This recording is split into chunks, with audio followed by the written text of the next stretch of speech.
जय श्री राधे कृष्ण। आप सभी का हमारे YouTube चैनल पे बहुत बहुत स्वागत है। आइए सुनते हैं माघ मास महात्म्य में 15वें अध्याय की कथा। अब तक आपने 1 से लेकर के जो कि 14 अध्याय कथा को श्रवण किया।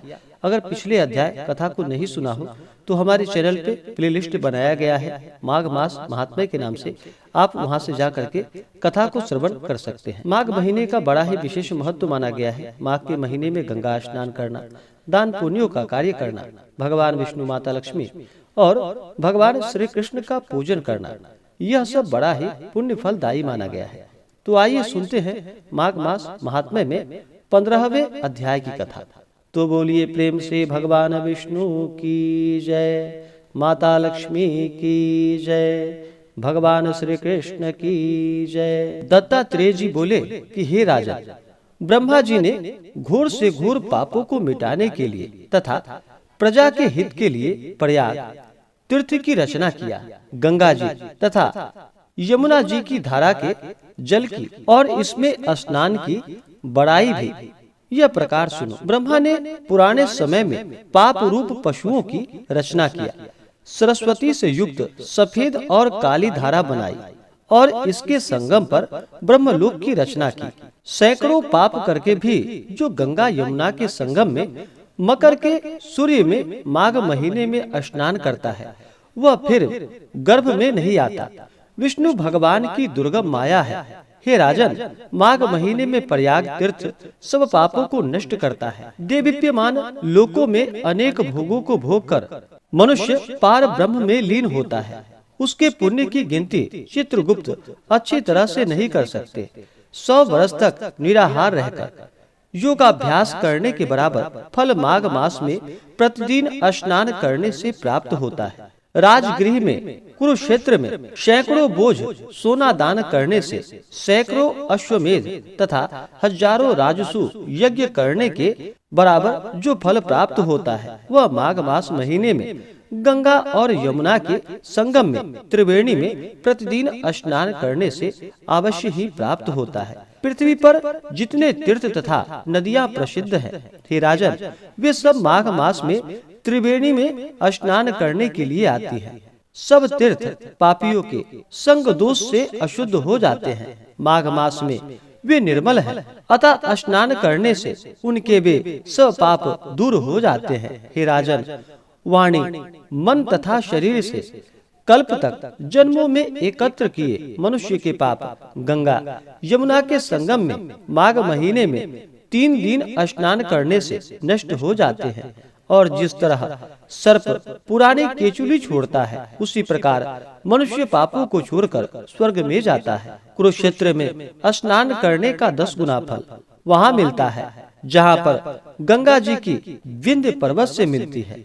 इससे भी 100 गुना फल काशी की उत्तर वाहिनी गंगा जी में, काशी से भी 100 गुना फल गंगा यमुना के संगम में, और इससे भी 1000 गुना फल जहाँ गंगा जी पश्चिम में बहती है, वहाँ स्नान करने से होता है। हे राजन, वहाँ गंगा जी के दर्शन से ही ब्रह्म हत्यादि आदि पाप नष्ट हो जाते हैं। पश्चिम में बहने वाली गंगा जी और कालिंदी नदी के दुर्लभ संगम में माघ महीने में स्नान करने से कल्प तक किए हुए पाप नष्ट हो जाते हैं। अमृत को ही सागर में त्रिवेणी कहते हैं। माघ महीने में थोड़े से समय में देवताओं को भी स्नान दुर्लभ है। ब्रह्मा, महादेव, रुद्र, आदित्य, मरुतगण, गंधर्व, लोकपाल, यक्ष, गुह्यक, किन्नर और अनिमादि गुणों से सिद्ध तत्वज्ञानी मनुष्य, ब्रह्माणी, पार्वती, लक्ष्मी, सची, मैना, दीति, अदिति, रीति, संपूर्ण देव पत्नियां तथा नागों की स्त्रियां, घृताचा, मेनका, रंभा, उर्वशी, तिलोत्तमा, अप्सरागण और सब पितर मनुष्य, हे राजन, कलयुग में छिपे और सत्यादि युग में प्रत्यक्ष रूप से संपूर्ण देवता त्रिवेणी में माघ स्नान करने के लिए आते हैं। माघ के महीने में 3 दिन स्नान करने का पुण्य, हे राजन, पूर्व काल में कांचन मालिनी ने एक राक्षस को दिया था, उससे वह पापी मुक्त हुआ। माघ स्नान करने से मनुष्य पापों से छूट जाता है, इसमें कोई संदेह नहीं है। जो पुरुष इस महात्म्य को भक्ति पूर्वक सुनता है वह विष्णु लोक को प्राप्त होता है। राक्षसाय दतो भूप तेन मुक्तः स पापकृतः यत कृत्वा सर्व पापेभ्यो मुच्यते नात्र संशयः। इस प्रकार से माघ मास महात्म्य में 15वें अध्याय की कथा पूर्ण हुई। तो बोलिए प्रेम से भगवान विष्णु की जय, माता लक्ष्मी की जय, भगवान श्री कृष्ण की जय, सर्व देवी देवता की जय।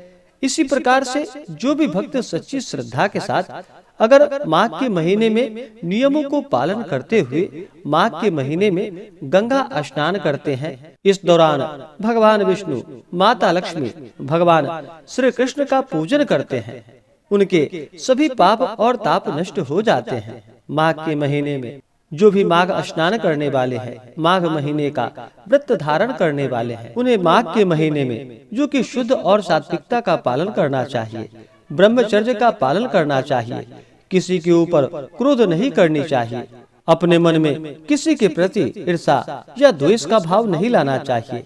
माघ के महीने के दौरान तामसिक वस्तुओं का प्रयोग बिल्कुल भी नहीं करनी चाहिए। शुद्ध सात्विकता का पालन करते हुए धर्म का आचरण करते हुए रहना चाहिए। माघ के महीने में जो कि भूमि पे शयन करना चाहिए और भगवत चरण में अपना मन लगाना चाहिए और पूर्ण श्रद्धा भक्ति भाव के साथ माघ के महीने में जो कि सूर्योदय से पूर्व ही स्नान करना चाहिए। जहाँ तक स्नान के समय विलंब होता है उतना ही इसका फल निष्फल होता है। इस कारण से इस दौरान सूर्योदय से पहले ही स्नान करना चाहिए। भगवान सूर्य देव को अर्घ्य प्रदान करना चाहिए। पूर्ण श्रद्धा भक्ति भाव के साथ भगवत चरण में मन लगाना चाहिए। भगवान विष्णु, माता लक्ष्मी, भगवान श्री कृष्ण का पूजन करना चाहिए। ओम नमो भगवते वासुदेवाय आदि मंत्रों का जप करना चाहिए। राधे कृष्णाय आदि नाम जप करते हुए समय को व्यतीत करना चाहिए। इस प्रकार से अनंत गुना पुण्य फलों की प्राप्ति होती है और अंत समय में मोक्ष की प्राप्ति होती है। इसी प्रकार से अगर आप आगे के अध्याय को सुनना चाहते हो, हमारे चैनल पे नए हो तो हमारे चैनल को लाल बटन दबा करके सब्सक्राइब करें, साथ में बेल आइकन घंटी को दबाएं ताकि मेरे वीडियो का नोटिफिकेशन आपको समय से मिलता रहे। वीडियो को लाइक करें, शेयर करें, सुखी रहे और स्वस्थ रहे। जय श्री राधे कृष्ण। धन्यवाद।